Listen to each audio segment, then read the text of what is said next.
देखो भाई class, the sentence is the students in the class was very attentive during the lecture. इसमें error जो है वो कहां पर है? बी, यानी कि इसमें एरर है तो आपने बी पर टिक करना है। जो एरर है इस पर टिक करना होता है, ठीक है। तो इस पे एरर जो है वो वॉज नहीं, यहां पर आएगा वर। तो आपने इस पर बी पर टिक करना था, तो बी जो है, बी की जो है वॉज की जगह यहां पर वर होगा।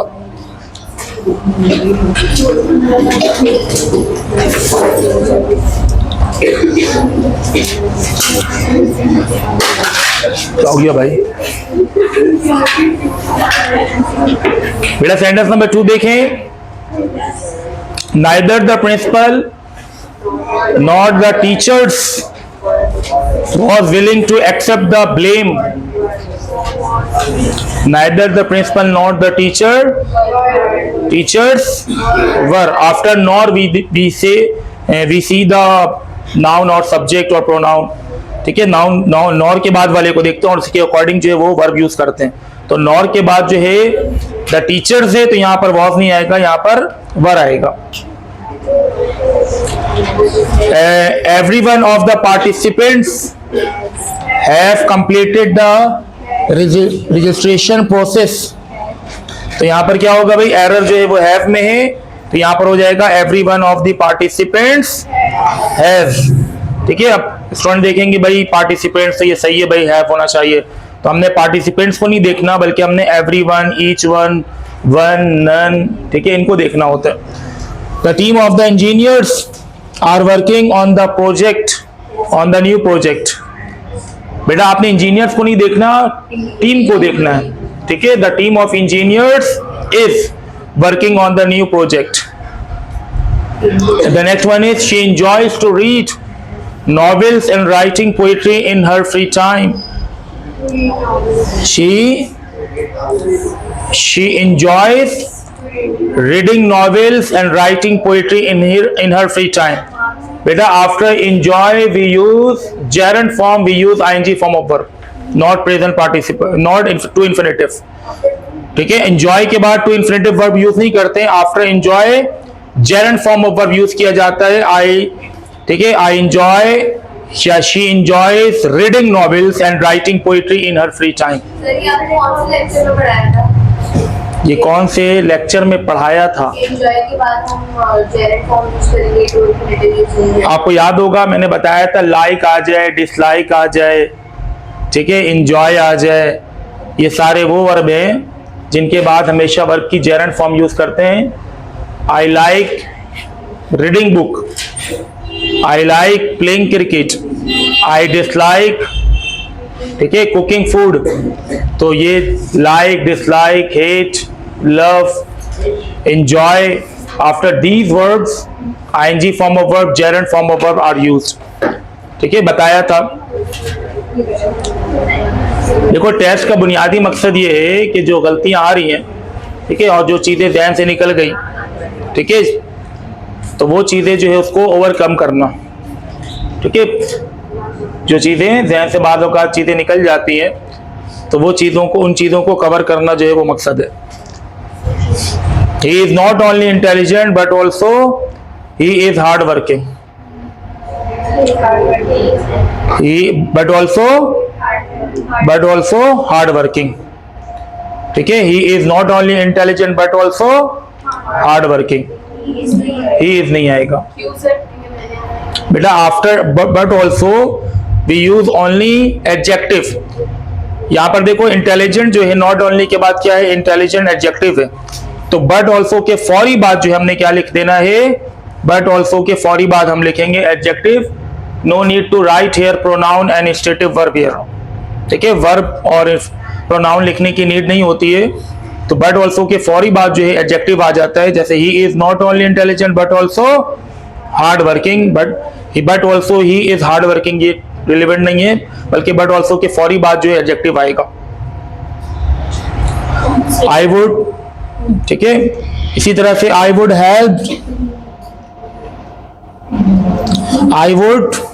Have helped you if I know about your problem. अभी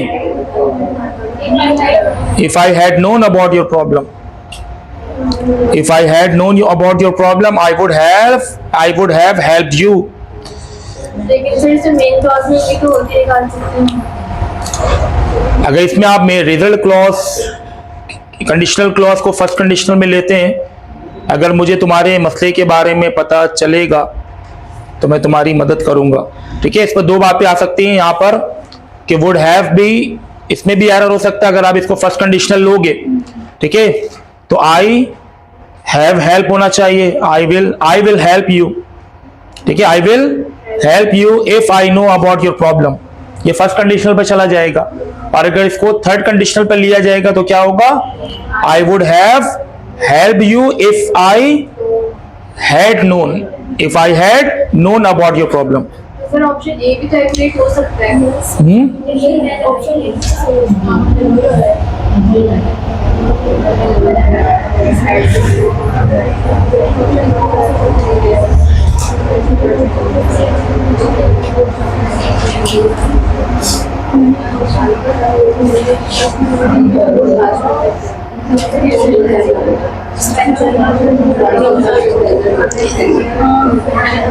इस पर दोनों बातें आ सकती हैं कि भाई अगर आप ए पर जाते हो उसमें, ठीक है, तो दोनों यहां पर कंसीडर किया जाएगा, ए बी और सी बी। ठीक है, दोनों में आएगा, क्योंकि अगर फर्स्ट कंडीशनल पे जाएगा तो इसमें एरर आ जाएगा ए में, और अगर थर्ड कंडीशनल पे जाएगा तो एरर आ जाएगा सी में। ठीक है, तो इसमें दोनों पे जा सकते हैं। अच्छा, नेक्स्ट देखो, if it rains tomorrow the match will cancelled. तो यहां पर विल कैंसिल नहीं होगा बल्कि विल भी कैंसिल होना चाहिए। ये पैसिव वॉइस का सेंटेंस है। द मैच विल कैंसिल नहीं होगा, मैच खुद जो है वो कैंसिल नहीं करेगा, मैच को कैंसिल किया जाएगा। ठीक है ना, ये पैसिव वॉइस का सेंटेंस है। वैसे एरर तो आपने पकड़ लिया कि विल कैंसिल्ड, ठीक है, और आप समझ रहे हो कि ये गलती, इस पर विल कैंसिल की जगह क्या होना चाहिए, विल कैंसिल। तो ये विल कैंसिल भी नहीं होगा बल्कि ये होगा विल बी कैंसिल्ड। ये पैसिव वॉइस का सेंटेंस है, ये एक्टिव वॉइस में ये सेंटेंस नहीं बन सकता, ये सेंटेंस बनेगा पैसिव वॉइस में। ठीक है ना, इसमें काम का करने वाला मौजूद नहीं है। द मैच खुद से कैंसिल नहीं होगा, मैच को कैंसिल किया जाएगा। ठीक है, तो ये पैसिव वॉइस में करेक्ट होगा, विल बी कैंसिल्ड। वैसे एरर तो सी में ही है, लेकिन एरर की जो करेक्शन है वो विल बी कैंसिल्ड है। बेटा, had I knew the truth I would have acted differently. हाँ भाई, इसमें एरर कहां पर मौजूद है, यहां पर एरर ए में मौजूद है। बेटा, हैड आई न्यू की जगह, बेटा हैड के साथ वर्ब की थर्ड फॉर्म आती है, सेकंड फॉर्म नहीं आती है, और न्यू जो ये सेकंड फॉर्म ऑफ वर्ब है, तो यहां पर क्या होगा, known. Had I known the truth I would have acted differently. अच्छा, इस चीज को समझ लो, एरर तो पकड़ लिया भाई, कहां पर एरर है कि हेड के साथ वर्ब की थर्ड फॉर्म आती है। ठीक है, अब एक बच्चे के जहन में आएगा कि हेड के बाद वर्ब की थर्ड फॉर्म तो ठीक है, लेकिन यहां पर लास्ट में क्वेश्चन मार्क होना चाहिए, है ना, कि सेंटेंस तो इंट्रोगेटिव लग रहा है। अब बात आई है तो लाजमी बात है, इस बात को भी सुन ले, समझ ले। बेटा, एक कंडीशनल वो होता है, कंडीशनल सेंटेंस को हमने डिस्कस किया, एक में ये होता है कि जिसमें इन्वर्जन करते हैं, क्या करते हैं, इन्वर्जन, जिसमें इफ को ड्रॉप करते हैं, क्या करते हैं, इफ को ड्रॉप करते हैं, इफ नहीं आता और जो हेल्पिंग वर्ब होता है वो सेंटेंस के शुरू में आ जाता है। ठीक है, ये अफर्मेटिव का ही सेंटेंस है। इसकी अगर इसको आप दूसरे फॉर्म में लिखोगे तो लिखोगे इफ आई हैड, और नो, न्यू की जगह known, if I had known the truth I would have acted differently. ठीक है भाई, हैड आई न्यू की जगह यहां पर क्या होगा, नोन होगा। Had I known the truth I would have acted differently. Error तो पकड़ लिया कि हैड के साथ कौन सी फॉर्म आती है, थर्ड फॉर्म आती है, और यहां पर कौन सी फॉर्म है, सेकंड फॉर्म में, तो न्यू की जगह क्या होगा, नोन होगा। तो एरर पकड़ लिया भाई, एरर तो ए में। लेकिन इस बात को समझ लो, अब ये जहन में आएगा कि हो सकता है क्वेश्चन मार्क लगाना भूल गए, है ना, कि जहन में आ रहा होगा कि ये इंट्रोगेटिव सेंटेंस है। ये इंट्रोगेटिव सेंटेंस नहीं है, ये अफर्मेटिव ही सेंटेंस है। एक तरीका ये होता है जिसको इन्वर्जन कहा जाता है। ये क्या कहलाता है, इन्वर्जन, जिसमें इफ को ड्रॉप करते हैं, क्या करते हैं, इफ को ड्रॉप करते हैं, और जो हेल्पिंग वर्ब होता है वो सेंटेंस के शुरू में आ जाता है। Had I knew the truth, इसमें देखो कहीं पर भी इफ नहीं लिखा हुआ है, लेकिन ये कंडीशनल सेंटेंस है, ठीक है। इसमें इन्वर्जन होता है, इफ को ड्रॉप करते हैं और हेल्पिंग वर्ब को सेंटेंस के शुरू में लिख देते हैं, तो ये हो जाता है कि had I known the truth I would have acted differently, ठीक है। और इसको इन्वर्जन हटाएंगे तो इसमें इफ लगाएंगे तो क्या बन जाएगा, if I had known the truth I would have acted differently. अब देखो एक चीज और कंडीशनल में सुन लो भाई, कि कंडीशनल में एक इस तरह की भी सेंटेंस होते हैं जिसमें इफ के बाद सब्जेक्ट और जो बी वर्ब है, बी वर्ब याद है, इज एमआर और वाज वर्ब, इफ के बाद सब्जेक्ट और बी वर्ब जो है इज एमआर हो या वाज वर्ब हो उसको ड्रॉप कर देते हैं।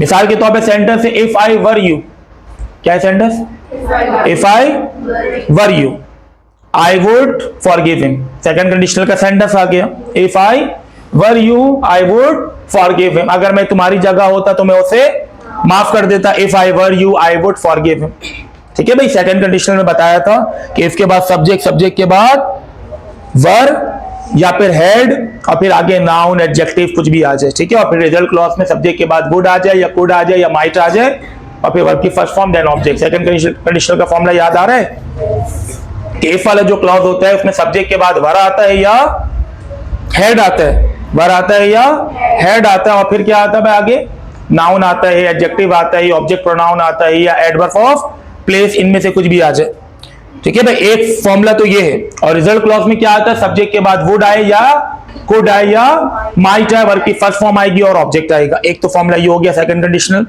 दूसरी बात क्या है कि इफ वाले क्लॉज में इफ के बाद सब्जेक्ट आएगा, सब्जेक्ट के बाद वर्ब की सेकंड फॉर्म आएगी और ऑब्जेक्ट आएगा। दो बातें भाई सेकंड कंडीशनल के अंदर, दो बातें। एक क्लॉज, जब एक क्लॉज क्या होगा, इफ वाला क्लॉज जब स्टेटिव होगा, स्टेटिव सेंटेंस होगा तो इफ के बाद सब्जेक्ट आना है, सब्जेक्ट के बाद वर आएगा और फिर हेड आएगा या तो वर आएगा, फिर नाउन एडजेक्टिव या ऑब्जेक्ट प्रोनाउन या एडवर्ब ऑफ प्लेस। एक बात आ गई। दूसरी बात कि इफ वाले क्लॉज में सब्जेक्ट के बाद क्या आएगा, वर्ब की सेकंड फॉर्म आएगी, ऑब्जेक्ट आएगा। ये कब होगा, जब इफ वाला क्लॉज क्या होगा, एक्शन सेंटेंस होगा। बेटा सेंटेंस दो किस्म के हो सकते हैं, एक होता है स्टेटिव और एक एक्शन। अगर स्टेटिव है तो सब्जेक्ट के बाद वर और हेड और फिर नाउन एडजेक्टिव कुछ आ जाए, और जब एक्शन होगा तो सब्जेक्ट के बाद वर्ब की सेकंड फॉर्म देन ऑब्जेक्ट आएगा, ठीक है भाई। If I worked hard, if I worked hard I would succeed, ये कौन सा कंडीशनल है, second. If I worked hard I would succeed, ये कौन सा कंडीशनल है, second. If I were you I would forgive him, ये कौन सा कंडीशनल है, सेकंड। दोनों सेकंड कंडीशनल है, लेकिन पहला वाला सेंटेंस एक्शन वाला है, दूसरा वाला सेंटेंस स्टेटिव है। बस समझ में आ रही। If I had an extra pen, if I had an extra pen I would give it to you, अगर मेरे पास इजाफी कलम होता तो मैं तुम्हें दे देता। अब यहां पर इफ वाला क्लॉज किसमें, स्टेटिव है। If I had an extra pen, ये क्या है, स्टेटिव है। ये भी सेकंड कंडीशनल है, क्योंकि हमें मालूम है कि स्टेटिव सेंटेंस के अंदर दो बातें, या तो सब्जेक्ट के बाद क्या आएगा, वर, या तो हेड। हेड कब आता है, जब सेंटेंस पोजीशन शो करता है, ऑनरशिप शो करता है, इलनेस शो करता है और रिलेशनशिप शो करता है। ऐसे ही है ना भाई। If I did not have headache, अगर मेरे सर में दर्द नहीं होता, नेगेटिव बना रहा हूं तो डिड की जगह क्या करूंगा, हेड की जगह क्या कर दूंगा, डिड नॉट, और हेड की जगह क्या कर दूंगा, हैव, ठीक है भाई। If I had a headache, अगर मेरे सर में दर्द होता, ये क्या है, अफर्मेटिव। नेगेटिव क्या बनेगा इसका, if I did not have a headache, अगर मेरे सर में दर्द नहीं होता, ये नेगेटिव बन गया, ठीक है। तो हेड जो स्टेटिव वर्ब है वो क्या क्या शो करता है भाई, बोलो। वो शो करता है position. If I had an extra pen, अगर मेरे पास इजाफी कलम होता, क्या शो कर रहा है, position, ownership. If I had a headache, अगर मेरे सर में दर्द होता, क्या शो कर रहा है, illness. If I had many friends, अगर मेरे कई दोस्त होते, क्या शो कर रहा है, रिलेशनशिप। तो हेड जो स्टेटिव वर्ब है ये क्या क्या शो करता है, रिलेशनशिप, इलनेस और हाँ भाई पोजीशन, ठीक है भाई।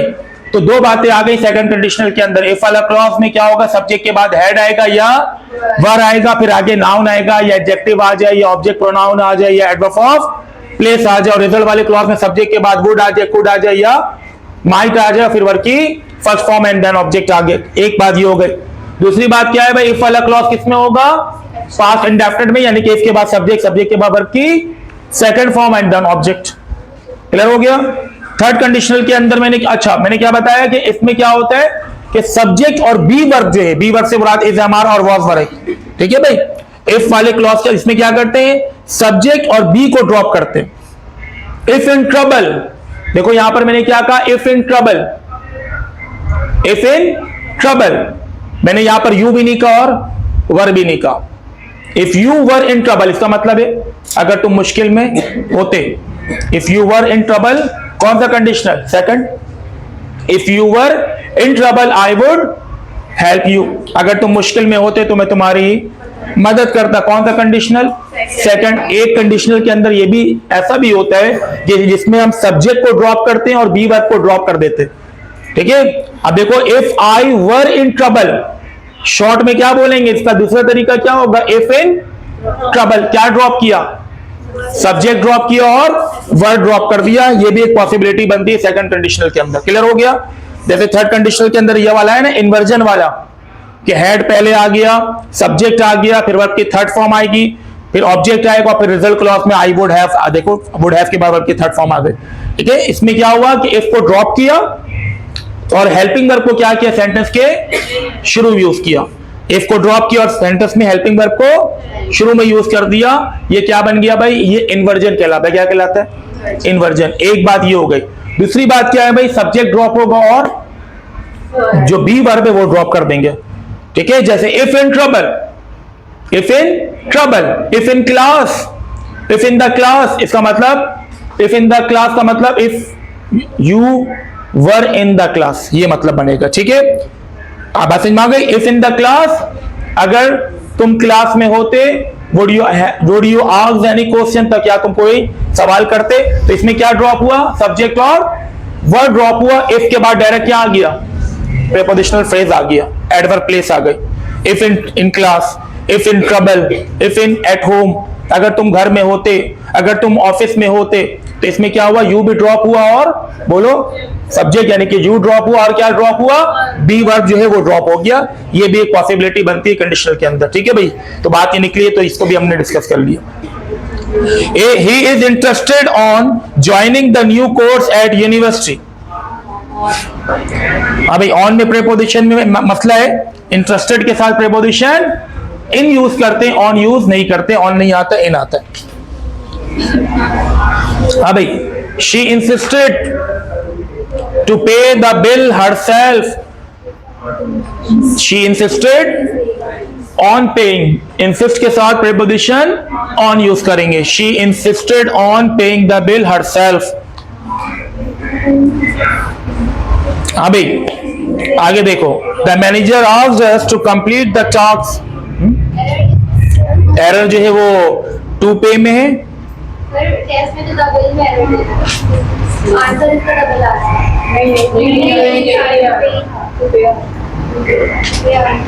बिल तो है नहीं,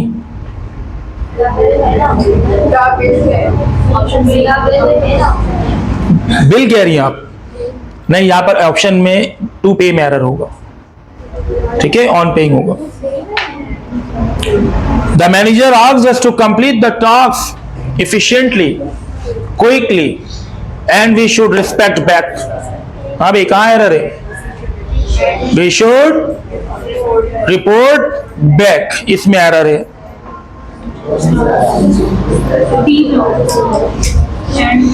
इसकी जगह क्या होना चाहिए, देखो अब इसमें यहां पर क्या आया कि the manager asked us to complete the task efficiently, quickly and to report back, and to report back।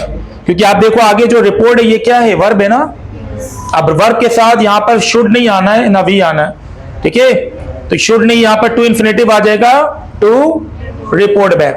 क्योंकि आप देखो यहां पर पीछे जो सेंटेंस में जो वर्ब लिखा हुआ वो क्या लिखा हुआ है, the manager asked us to complete, तो आगे भी क्या आएगा, एंड टू रिपोर्ट बैक। ठीक है, और अगर यहां पर कोई एडवर्ब होता तो फिर वो एडवर्ब आ जाता, क्योंकि एडवर्ब चल रहा है ना, एफिशिएंटली, क्विकली एंड आगे रिपोर्टली या कुछ इस तरह से एडवर्ब अगर आता तो फिर एडवर्ब लगता।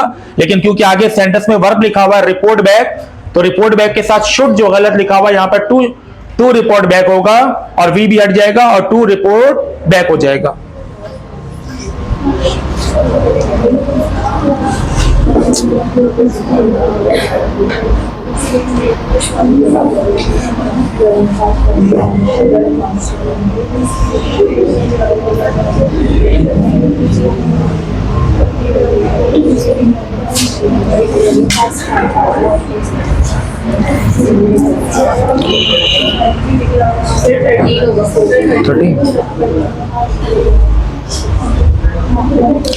Running fast, the winner crossed the finish line. Running fast. Error कहाँ है? रनिंग फास्ट क्यों? Run fast. क्या होगा? Run fast. The winner crosses. आप लोग के पास वो आ गया, उसका की आ गई आपके पास? ठीक।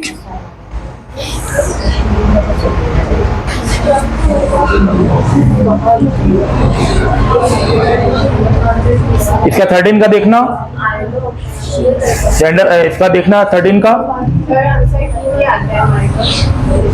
नहीं भेजा है।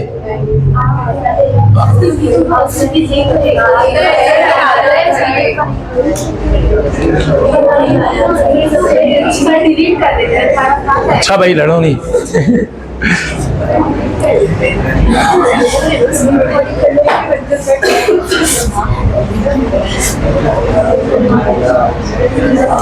अच्छा इसमें मामला क्या है सुने भाई, ये जो है ना ये आपका running fast the winner cross the finish line, इसमें ये कहलाता है एक टॉपिक था, ठीक है, वो है डैंगलिंग मॉडिफायर। क्या है सुन ले भाई, डैंगलिंग मॉडिफायर। डैंगलिंग कहते हैं जो इन अनक्लियर हो, क्या हो? अनक्लियर हो, ऐसा मॉडिफायर जो अनक्लियर मीनिंग दे, जो मीनिंग कंप्लीट। एरर तो ठीक है भाई, रनिंग फास्ट में ही एरर है, ठीक है, लेकिन यहां पर रन फास्ट का मामला नहीं है। असल में मामला क्या है देखो भाई, रनिंग फास्ट या फिर walking down the street, walking down to street comma he came to me, breaking या having breakfast comma she went to college. अब मामला क्या है कि यहां पर ये जो क्लॉज होता है डैंगलिंग मॉडिफायर जिसको कहा जाता है, ये कंप्लीट सेंस नहीं देता, ये अनक्लियर एम्बिगियस मीनिंग देता है। मिसाल के तौर पर सेंटेंस है कि cutting the tree comma the wood cutter went to the market. अब यहां पर ये क्लियर नहीं हो रहा कि कटिंग द ट्री जो है वो दरख्त को वुड कटर ने कट किया या फिर दरख्त को, यानी कि दरख्त ने खुद को काटा और फिर वो मार्केट चला गया, यानी कि एक अनक्लियर और एम्बिगियस मीनिंग दे रहा होता है, ठीक है ना, अनक्लियर मीनिंग देता है, इसे कहते हैं डैंगलिंग मॉडिफायर। ये टॉपिक को इंशाल्लाह अगली क्लास में हम इसको डिस्कस करेंगे, डैंगलिंग मॉडिफायर को देखना, जिसमें क्या होता है सेंटेंस जो है वो अनक्लियर होता है। अब रनिंग फास्ट की जगह यहां पर जो सही बनेगा सेंटेंस बनेगा क्या कि ही ran fast comma he ran fast and the winner crossed the finish line। ये बन जाएगा कंप्लीट एक सेंस कि भाई रनिंग फास्ट कौन दौड़कर, फिनिश लाइन दौड़कर या वो विनर दौड़कर, ठीक है, कि विनर दौड़ा या फिनिश लाइन जो है वो दौड़ा। ये एक अनक्लियर एक बात आती है, तो इसमें जो सही जो सेंटेंस बनता है वो ये बनता है कि the winner run fast, the winner run fast या he run fast comma the winner cross the finish line, ठीक है। ये थोड़ा सा ये जब इस टॉपिक को हम इंशाल्लाह डिटेल में देखेंगे तो इस वक्त जो है ना उस वक्त जो है इस टॉपिक को आप समझ जाओगे, क्लियर हो जाएगा आपको ये, ठीक है। वैसे ये डैंगलिंग मॉडिफायर वाला ये टॉपिक है, ठीक है, ये सेंटेंस आ गए यहाँ पर। तो रनिंग फास्ट में एरर तो रनिंग फास्ट में ही है, लेकिन ये सेंटेंस बनेगा ठीक होकर कि ही रैन फास्ट और फिर द विनर, या इस तरह भी लिख सकते हो the winner ran fast comma the winner cross the finish line. ये एक सेंटेंस जो है वो कंप्लीट हो जाएगा।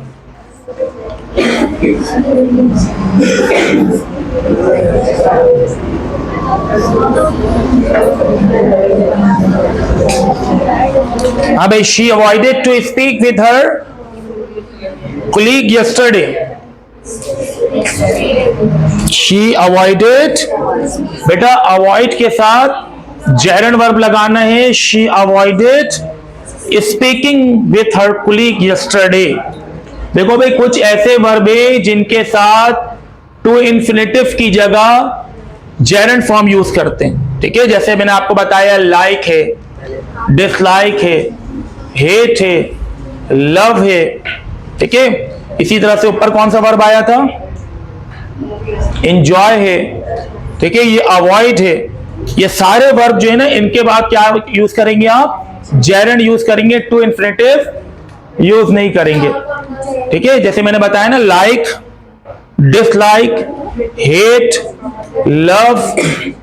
ठीक है, एंजॉय. एंजॉय के बाद आगे जो वर्ब यूज करेंगे वो आईएनजी यूज करेंगे. I enjoy raining, she enjoys playing cricket. ठीक है, तो एंजॉय के बाद वर्ब, हमेशा वर्ब की आईएनजी फॉर्म आनी है. ठीक है, इसी तरह से ये अवॉइड हो गया. शी अवॉइडेड टू स्पीक की जगह she avoided speaking.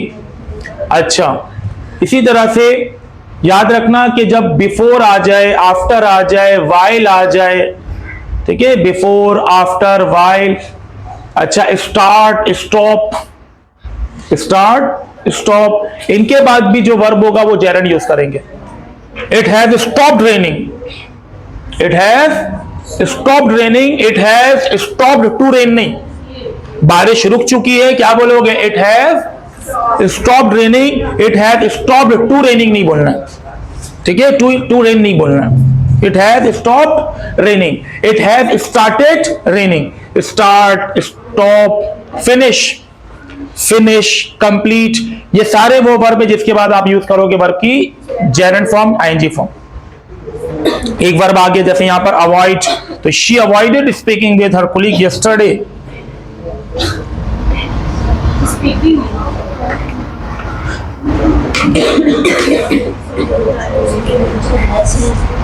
After completing the homework the teacher praise the student.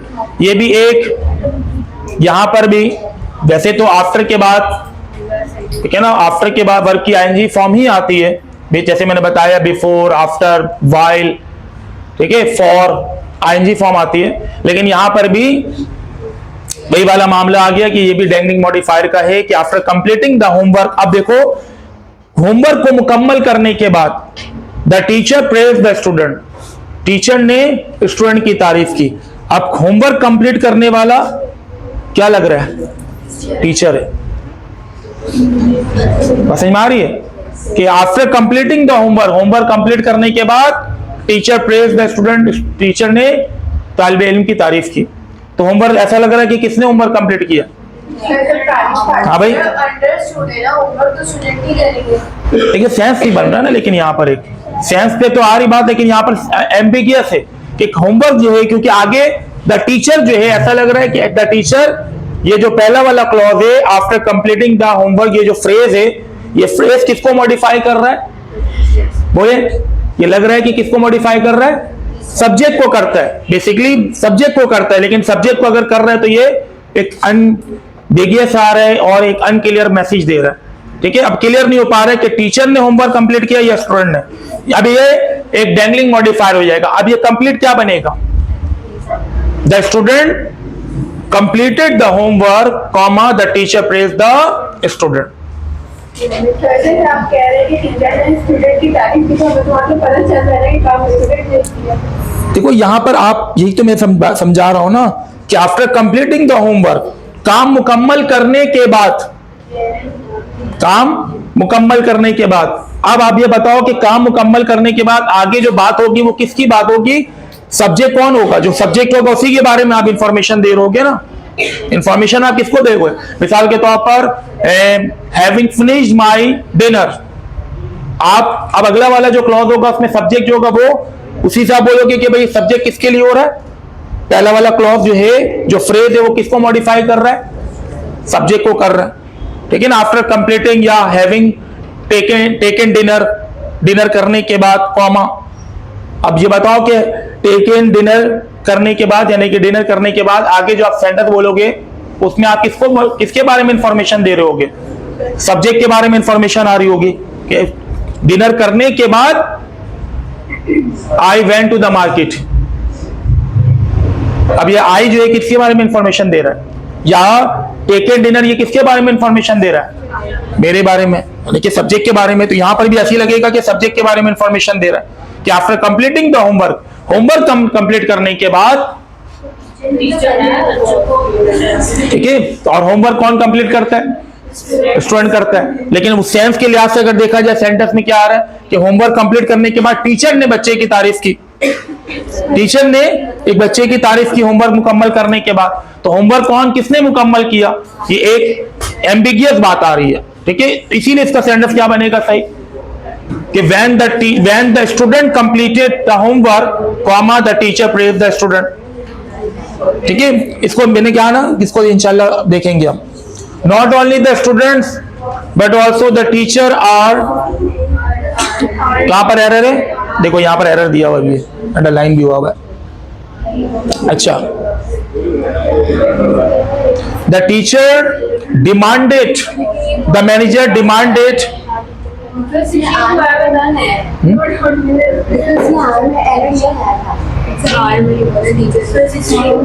अच्छा इसमें एरर जो है वो बट ऑल्सो के बाद द टीचर, क्योंकि हमें बट ऑल्सो के बाद वाले प्रोनाउन या सब्जेक्ट को देखना होता है। नाइदर नॉर हो, आइदर और हो, नॉट ओनली बट ऑल्सो हो, इन सब में बट ऑल्सो हो या नाइदर नॉर हो, तो नाइदर नॉर में नॉर के बाद वाला, आइदर और हो तो और के बाद वाला, इन सब के बाद वाले को देखते हैं कि भाई वो क्या है। तो यहां पर बट ऑल्सो के बाद क्या लिखा हुआ है? The teacher. इसकी करेक्शन क्या होगी? The teacher is. किस में आया बताओ? देखो यहां पर एरर में भी आ गया, यहां पर इज में।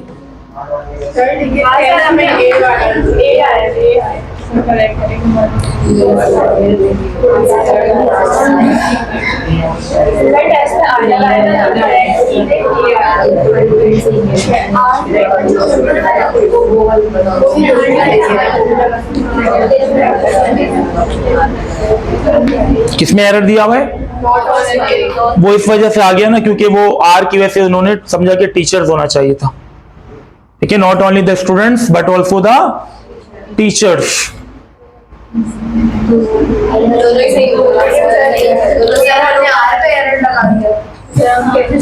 नहीं, यहाँ पर आर में एरर आएगा, ठीक है। इसको चेक कर लेंगे, इसमें आर में एरर आएगा क्योंकि हमने ये नहीं देखना होता है कि भाई पहला वाला जो सब्जेक्ट जो है वो क्या है। हमने अकॉर्डिंग टू रूल चलना होता है। सेंटेंस में इस तरह से जब आएगा कि not only the student but also the teacher, तो बट ऑल्सो के बाद वाले सब्जेक्ट के अकॉर्डिंग आपने वर्ब यूज करना है, ठीक है। यहाँ पर इजी आना है।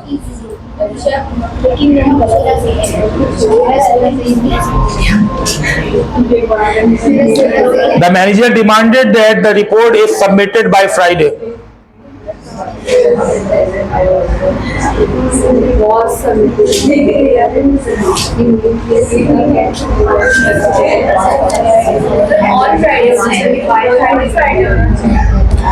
देखो बाय फ्राइडे के क्या मतलब है? बाय फ्राइडे के मतलब है फ्राइडे तक।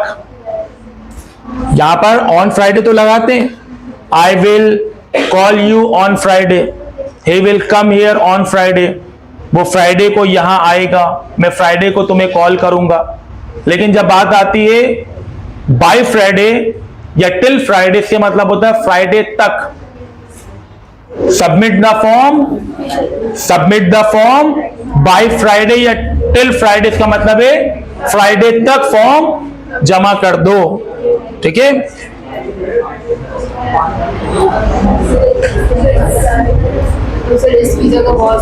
यहां पर देखो असल में आप पहला वाला क्लॉज देखो, पहला वाला क्लॉज किसमें है? पास्ट में। और तो अगला में किसमें आ जाएगा? क्योंकि ये एक नरेशन का सेंटर बन जाता है, ठीक है। और रूल हमें मालूम है कि पहला वाला क्लॉज जब पास्ट में होगा तो अगला भी। I prefer tea than coffee in the evening, error इसमें इज में आएगा। I prefer tea than coffee in the evening, I prefer tea to coffee in the evening. बेटा प्रेफर के साथ प्रीपोजिशन टू यूज करते हैं, देन यूज नहीं करते। I prefer tea to coffee in the evening, prefer tea then नहीं आएगा, यहां पर देन की जगह टू आएगा। अगला वाला सेंटेंस देखो, hardly had I reached home when the phone, क्या होगा? रिंग की जगह रिंग्स क्यों होगा? रैंग होगा। बेटा had, hardly had I reached, hardly आएगा, उससे पहले आएगा। हैड आई हार्डली होगा, had I hardly reached home. बेटा इसका रूल ये होता है कि हार्डली के बाद helping verb, then subject, then verb की थर्ड फॉर्म। ये तो ठीक था, इसमें कोई एरर नहीं है। नहीं सर, हार्डली और इसको तो वर्ब से पहले लगाते हैं। बेटा ये रूल फॉर्मूला इसका यही बनता है ना, हार्डली का हार्डली वो स्ट्रक्चर है। स्ट्रक्चर है, ये सही है, इसमें एरर नहीं था। आप देखो यहाँ पर हेड लिखा हुआ है, ये हेड के बाद आप देखो कौन सी फॉर्म है, ये ठीक है। बेटा पहला वाला क्लॉज देखो ये किसमें? पास्ट परफेक्ट में, तो वैन वाला क्लॉज भी किसमें होगा? पास्ट में होगा, पास्ट इंडेफिनिट में होगा, प्रेजेंट इंडेफिनिट में नहीं होगा। बेटा वैन वाला क्लॉज जब पास्ट इंडेफिनिट में होता है तो अगला वाला क्लॉज पास्ट परफेक्ट में होता है। जब वैन वाला क्लॉज पास्ट इंडेफिनिट में होता है तो अगला वाला क्लॉज पास्ट कंटिन्यूअस में होता है। ये नहीं होगा कि वैन वाला क्लॉज प्रेजेंट इंडेफिनिट में, वो प्रेजेंट इंडेफिनिट में, और अगला वाला क्लॉज वो प्रेजेंट कंटिन्यूअस में। वैन वाला क्लॉज प्रेजेंट इंडेफिनिट में और रिजल्ट वाला क्लॉज पास्ट परफेक्ट में, प्रेजेंट परफेक्ट में। ऐसा नहीं होगा बेटा, ये रूल याद रखना कि वैन वाला क्लॉज जब प्रेजेंट इंडेफिनिट में होगा तो अगला वाला प्रेजेंट परफेक्ट में होगा, ठीक है। इसी तरह से जब वैन वाला क्लॉज पास्ट इंडेफिनिट में होता है तो अगला वाला क्लॉज पास्ट कंटिन्यूअस में होगा, प्रेजेंट कंटिन्यूअस में। बेटा when I reached home, when I reached home my mother is cooking food, जब मैं घर पहुंचा तो मेरी अम्मी चाय बना रही हैं, खाना पका रही हैं, पका रही थी। When I reached home my mother was cooking food, not my mother is cooking food.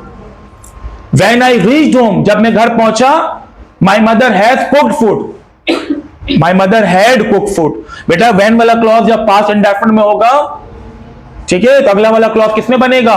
Past perfect में। The patient had died, the patient had died before the doctor arrive या अराइव्ड, क्योंकि वैन वाला जो पहले वाला clause था वो past perfect में था, तो अगला क्लॉज पास्ट इंडेफिनिट बनेगा प्रेजेंट इंडेफिनिट में। तो यहां पर रिंग की जगह क्या होगा? दोबारा बताएं, प्रेजेंट इंडेफिनिट होगा तो प्रेजेंट कंटीन्यूअस, प्रेजेंट इंडेफिनिट होगा तो प्रेजेंट कंटीन्यूअस पे जाएगा, ठीक है। वैसे तो ये प्रेजेंट के साथ प्रेजेंट कंटीन्यूअस का कॉम्बिनेशन नहीं बनता, कॉम्बिनेशन बनता है पास्ट इंडेफिनिट और अगला वाला होता है पास्ट कंटीन्यूअस, एक दूसरा पास्ट इंडेफिनिट और दूसरा वाला पास्ट परफेक्ट। ये दोनों है, दोनों पॉसिबिलिटी बनती है, पास्ट से पास्ट में जाएगा, पास्ट से दोनों, हाँ पास्ट में, दोनों पास्ट में रहना है। जैसे ऊपर वाले में देखो ना, हमने क्या किया डिमांडेड वाले में, क्योंकि डिमांड वाला पहला वाला क्लॉज किसमें? पास्ट इंडेफिनिट में, तो अगले में भी क्या आएगा? पास्ट आएगा। सेम एज इट इज यहां पर Hadley, hardly had I reached the home, ये पास्ट परफेक्ट है तो पास्ट परफेक्ट के साथ प्रेजेंट इंडेफिनिट नहीं आता। बेटा इसी तरह से एक चीज और सुन लो कि जब फ्यूचर परफेक्ट का सेंटेंस होगा, किसमें होगा? फ्यूचर परफेक्ट में सेंटेंस होगा तो व्हेन वाला क्लॉज प्रेजेंट इंडेफिनिट में होगा। लिख लो अपने पास। वैसे यूजुअली हम नहीं इसको देखते हैं कि बेटा जब फ्यूचर परफेक्ट में होगा ना सेंटेंस, कौन से टेंस में? फ्यूचर परफेक्ट में, तो और व्हेन वाला अगर क्लॉज होगा तो व्हेन वाला क्लॉज प्रेजेंट इंडेफिनिट में होगा, ठीक है। जब पास्ट परफेक्ट में होगा तो व्हेन वाला क्लॉज किस में होगा? पास्ट इंडेफिनिट में। जब पास्ट कंटीन्यूअस में होगा तो व्हेन वाला क्लॉज किस में होगा? पास्ट इंडेफिनिट में। बेटा व्हेन यू कॉल मी या व्हेन यू फोन मी, ठीक है ना, फोन ईडी का इजाफा कर रहा हूं। व्हेन आई फोन मी, जब तुमने मुझे फोन किया था। I was having lunch, I am having lunch नहीं होगा। जब तुमने मुझे फोन किया था तो मैं खाना खा रहा हूं, ये बोलोगे। जब तुमने मुझे फोन किया था मैं खाना खा रहा हूं, या ये बोलोगे जब तुमने मुझे फोन किया था मैं खाना खा रहा था। ये एक तो ये हो गया। दूसरा व्हेन यू फोन मी, जब तुमने मुझे फोन किया था, आई हैव, हाँ भाई, टेकन फूड, मैंने खाना खा लिया। ये नहीं बनेगा ना, जब तुमने मुझे फोन किया था मैंने खाना खा लिया, ये सही है। मैंने प्रेजेंट परफेक्ट में बनाया, when you phone me I have taken, ठीक है ना, लंच, सही हो गया। जब तुमने मुझे फोन किया था मैंने खाना खा चुका हूं, नहीं होगा ना। व्हेन यू फोन में, जब तुमने मुझे फोन किया था, आई हैड टेकन लंच, जब तुमने मुझे फोन किया था मैं खाना खा चुका था। बेटा व्हेन वाला क्लॉज ये याद रखना कि जब पास्ट इंडेफिनिट में होगा तो अगला वाला क्लॉज या तो पास्ट कंटिन्यूअस में होगा, अगर कंटिन्यूअस टेंस होगा तो पास्ट कंटिन्यूअस होगा, और परफेक्ट होगा तो किसमें होगा, पास्ट परफेक्ट में। ये नहीं हो सकता कि व्हेन वाला क्लॉज पास्ट इंडेफिनिट और रिजल्ट वाला जो दूसरा वाला क्लॉज होगा वो प्रेजेंट कंटिन्यूअस। व्हेन वाला क्लॉज वो रिजल्ट क्लॉज है ना।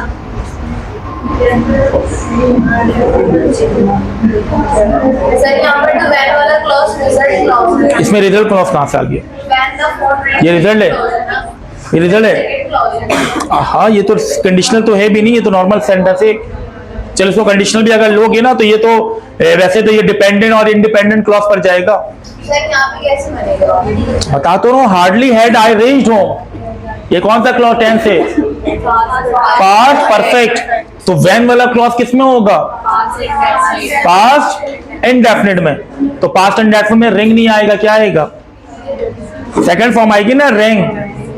यही तो बताया कि पास्ट परफेक्ट में जब एक क्लॉज होता है तो व्हेन वाला क्लॉज या दूसरा क्लॉज वो पास्ट इंडेफिनिट में होता है। ये नहीं हो सकता कि एक क्लॉज पास्ट परफेक्ट में और दूसरा वाला प्रेजेंट इंडेफिनिट में, ये नहीं होगा। हैड पास्ट परफेक्ट में होगा तो दूसरा वाला क्लॉज, ठीक है। The patient had died, the patient had died before the doctor arrive नहीं हो सकता, बिफोर द डॉक्टर अराइव्ड होगा, क्योंकि पहला वाला क्लॉज किसमें था? पास्ट परफेक्ट में।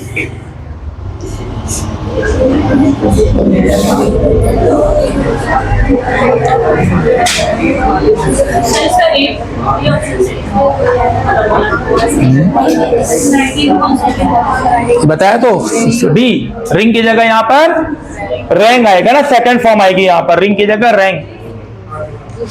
Neither the rain nor the wind was able to stop the match.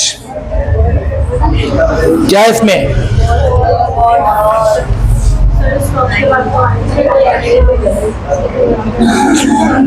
Stop के बाद आईएनजी फॉर्म आती है ना, तो स्टॉप के बाद आईएनजी कोई वर्ब है? क्यों बोल रहे हो? स्टॉप के बाद अगर वर्ब है तो आईएनजी आएगी, स्टॉप के बाद तो वर्ब ही नहीं है, बिला वजह क्यों लेके? अब स्टॉप द मैचिंग, मैच यहाँ पर वर्ब नहीं है भाई। या स्टॉप डाइंग, दा को आईएनजी लगा दो ना, तो दा तो आर्टिकल है ना। स्टॉप के बाद मैंने कहा जब वर्ब आए तो वर्ब की आईएनजी फॉर्म लगाते हैं।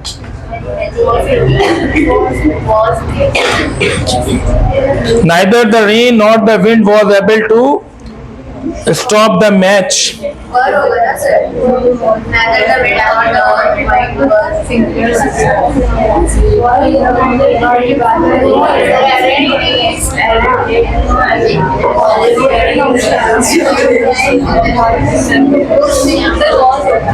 इस सेंटेंस में एरर नजर नहीं आ रहा कुछ भी, ठीक है।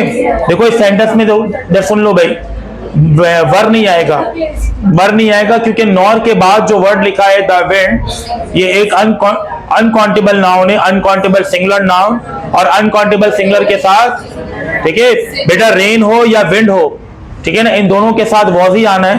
तो neither the rain not the wind was able to stop the match. इस सेंटेंस में कोई ऐसा एरर तो नजर नहीं आ रहा है सच।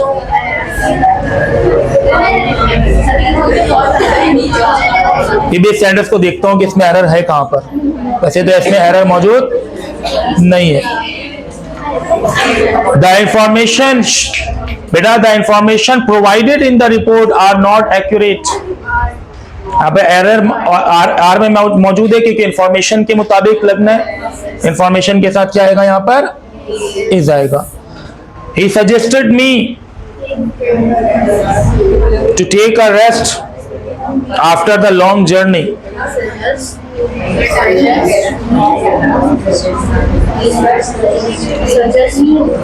यहाँ पर मी में एरर है, he suggested to take a rest after the long journey. क्या नहीं, पास्ट में देखो टेंस का तो मसला नहीं, आगे ये होता कि एवरीडे होता, डेली होता, तो फिर आप बोलते यहाँ पर सजेस्टेड नहीं होना चाहिए, सजेस्ट होना चाहिए। ठीक है ना, कोई एडवर्ब वगैरह तो इसकी कोई बॉन्डिंग तो नहीं है ना, ये सही है भाई, उसने मशवरा दिया। ठीक है, एक लॉन्ग जर्नी के बाद आराम करने का।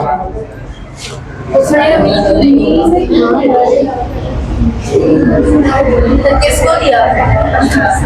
बेटा इसमें एरर जो है वो मौजूद है, ही सजेस्टेड मी टू नहीं होगा, ही सजेस्टेड टू मी होगा, ये एरर है। ही सजेस्टेड, ठीक है, to me, he suggested me to नहीं, he suggested to me to take a rest.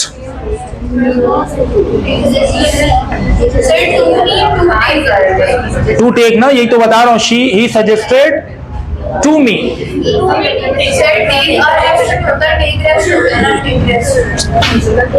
Take a rest, यहाँ पर रेस्ट एज अ नाउन हो गया। रेस्ट वर्ब भी होता है और रेस्ट नाउन भी होता है। जब रेस्ट के साथ आ लगा हुआ है तो ये नाउन बन गया, क्योंकि टेक वर्ब आ गया पहले। ठीक है, टेक जब बेटा टेक जब वर्ब आ गया ना तो रेस्ट आगे वाला नाउन बन गया ऑटोमेटिक। बात समझ में आ रही है? जैसे मिसाल के तौर पर आर्टिकल लगाते हैं, टेक आ रेस्ट होता है, आर्टिकल लगता है रेस्ट के साथ।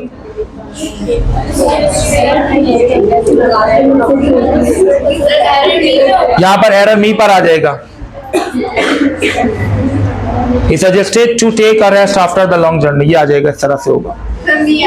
नहीं, ठीक है, द मैनेजर।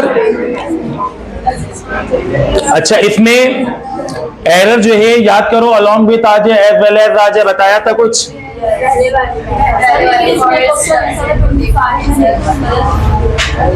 25 देखता हूँ। The manager along with his assistants are attending the conference, क्या होगा?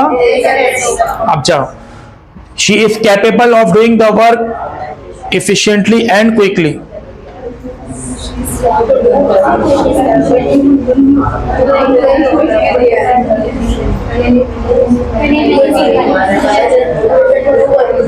ना ना ना, कैपेबल के साथ ऑफ लगता है प्रपोजिशन। एबल टू, एबल के साथ टू आता है और कैपेबल ऑफ, ठीक है, ये शी इज कैपेबल ऑफ, और ऑफ के साथ जेरंड लगाते हैं, आईएनजी फॉर्म लगाते हैं, ये भी ठीक है। She is capable of doing the work efficiently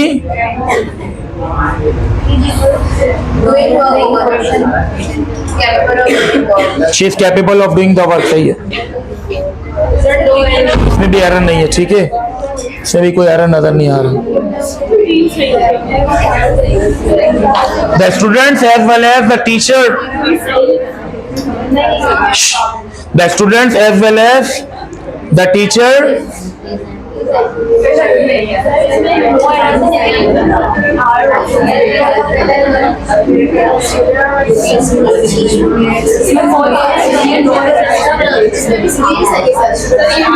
बेटा एज वेल एज के बाद द टीचर को नहीं देखना, जो स्टूडेंट से इसके अकॉर्डिंग यूज होगा। तो are present in the classroom, इसमें भी एरर नहीं है। ठीक है, इसके बाद है he used to work hard for achieving his goal। देखो एक सेमी मॉडल वर्ब है, used to, क्या है? used to, past habitual action के लिए यूज करते हैं। बेटा used to के फौरी बाद वर्ब की फर्स्ट फॉर्म आती है, he used to play cricket, है ना, I used to play, I used to teach them। तो अब यहां पर लिखा हुआ is used to आएगा। देखो सुनो, इसमें इसका एक स्ट्रक्चर ये बनता है, ये एक मॉडल वर्ब है, सेमी मॉडल वर्ब है, यूज्ड टू। यूज्ड टू की पूरी फैमिली है, used to, get used to, is used to, और जब इज यूज्ड टू आता है तो उसके बाद टू के बाद वर्ब की आईएनजी फॉर्म आती है। यहाँ पर he is used to working hard होगा, he is used to work hard नहीं होगा। अब आप बोलोगे सर टू इन्फिनेटिव के बाद तो वर्ब की फर्स्ट फॉर्म यूज करते हैं, तो यहाँ पर टू, यहाँ पर टू इन्फिनेटिव नहीं है, यहाँ पर टू प्रीपोजिशन। ठीक है बेटा, टू इन्फिनेटिव भी होता है और टू प्रेपोजिशन भी होता है। और टू अगर इन्फिनेटिव होगा, टू अगर इन्फिनेटिव है तो वर्ब की फर्स्ट फॉर्म आती है, और टू अगर प्रेपोजिशन है तो टू के बाद जेरेंड फॉर्म लगाते हैं। ये फॉर्मूला, ये स्ट्रक्चर याद रख लो, ये स्ट्रक्चर याद रख लो, यूज टू वाला। सिर्फ अगर यूज टू है, सब्जेक्ट प्लस लिख लो भाई, subject plus use to, first form of verb plus object लिख लो भाई, subject plus use to, first form of verb plus object, ये हो गया। Subject plus use to plus verb first form plus object, ये फॉर्मूला एक तो ये हो गया। I use to play cricket, she use to teach them, ये तो एक हो गया। दूसरा मैंने क्या कहा, सब्जेक्ट के बाद इज एम आर, कुछ भी आ जाए, इज आ जाए, एम आ जाए, आर आ जाए, यूज टू देन जेरेंड, यानी कि वर्ब की आईएनजी फॉर्म। एक फॉर्मूला ये लिखो, subject plus is am are, ठीक है, और फिर वॉज वर्ब भी कर सकते हो इसमें, इज एम आर हो या वॉज वर्ब हो, plus use to plus gerund, फिर आगे जो भी ऑब्जेक्ट वाला जो भी है, सही है। और एक और स्ट्रक्चर है subject plus get use to. Use to में तीन फॉर्मूला है। असल में पता है मामला क्या है, स्पॉटिंग एरर वाला जो है ना, ये ग्राउंड बहुत बड़ा है, ठीक है ना, बहुत बड़ा ग्राउंड है। अब मिसाल के तौर पर यूज टू एक बात है, एक से मॉडल वर्ब है यूज टू। अब यूज टू इसकी पूरी फैमिली है, बात समझ में आ रही है, use to, get use to, is am are use to, ठीक है। तो कहीं पर भी एरर आ सकता है। एरर इतनी जगह पर है कि वर्ब एरर आ सकता है, प्रीपोजिशन एरर आ सकता है, जैसे डैंगलिंग मॉडिफायर वाला एरर आ सकता है, पैरेलल स्ट्रक्चर वाला एरर आ सकता है, कंडीशनल में एरर आ सकता है, पॉजिटिव जो हमने लास्ट टाइम डिस्कस किया है उसमें एरर आ सकता है, बस बात समझ में आ रही। पैसिव वॉइस में एरर आ सकता है, नरेशन में एरर आ सकता है, कंजंक्शन में एरर आ सकता है, अभी तो कंजंक्शन वाला बाकी है, कंजंक्शन में एरर आ सकता है। तो स्पॉटिंग एरर के अंदर जो ग्राउंड है वो क्या है, बहुत बड़ा ग्राउंड है। अब इंसान किस किस चीज को देखे, वैसे ये भाई, तो टेस्ट के एतबार से तो कोई चीज हुई थी कि भाई वर्ब एरर जो सब्जेक्ट वर्ब एग्रीमेंट वाला था वो, प्रीपोजिशन वाला, कंडीशनल वाला, क्योंकि आगे जो स्पॉटिंग एरर का जो टेस्ट होगा उसमें पॉजिटिव भी शामिल होगा, जो हमने लास्ट टाइम डिस्कस किया था, पॉजिटिव याद है, प्रीपोजिशन एरर भी होगा, कंजंक्शन एरर पर भी होगा, ठीक है। और इसी तरह से ये जो मॉडल वर्ब के जो एरर आ रहे हैं ये वर्ब एरर ही होगा, बेसिकली वर्ब एरर है। और यहाँ पर ये क्योंकि वर्ब की जगह क्या आएगा, यहाँ पर वर्किंग आएगा, तो एक्टिव, इन्फिनेटिव और जेरेंड एक बहुत बड़ा टॉपिक है, इसको भी हमने देखना है, ठीक है, तो इसको भी कवर करेंगे। बताया ना, गेट यूज टू के बाद वर्ब की फर्स्ट फॉर्म यूज करोगे। सिर्फ ये इज यूज टू वाला जो होता है ना, is am are was were use to, इसके बाद वर्ब की आईएनजी फॉर्म लगाते हैं जिसको जेरेंड कहा जाता है। इट वॉज रेनिंग, बेटा ये तो बहुत आसान हो गया, it was raining heavily so we decided to stay at home. She asked me, इस वाले में क्या एरर है, इसमें डेट नहीं आएगा, ठीक है, क्योंकि आपको याद करो नरेशन के अंदर व्हाट के बाद, ठीक है, व्हाट वाज द प्रॉब्लम है, डेट यहां पर नहीं आना। The student, the teacher and students, बहुत ही आसान, क्या है यहाँ पर, इसी में टाइम निकलेंगे, were happy. Each of the participants, यहाँ पर हैव नहीं होगा, हैव होगा, ओके। बाकी अगली क्लास में इंशाल्लाह जो है हमने क्या मैंने बताया आपसे, क्या कहा है, डैंगलिंग मॉडिफायर, पॉजिटिव तो मैंने पढ़ा दिया। देखो भाई, जो जो चीजें हो गई हैं टेस्ट में, वो चीजें समझ लो कि शामिल है, टेस्ट में वो चीजें शामिल है। वॉइस के एतबार से अगर किसी को कोई मसला है तो वो अगली क्लास में पूछ लीजिए।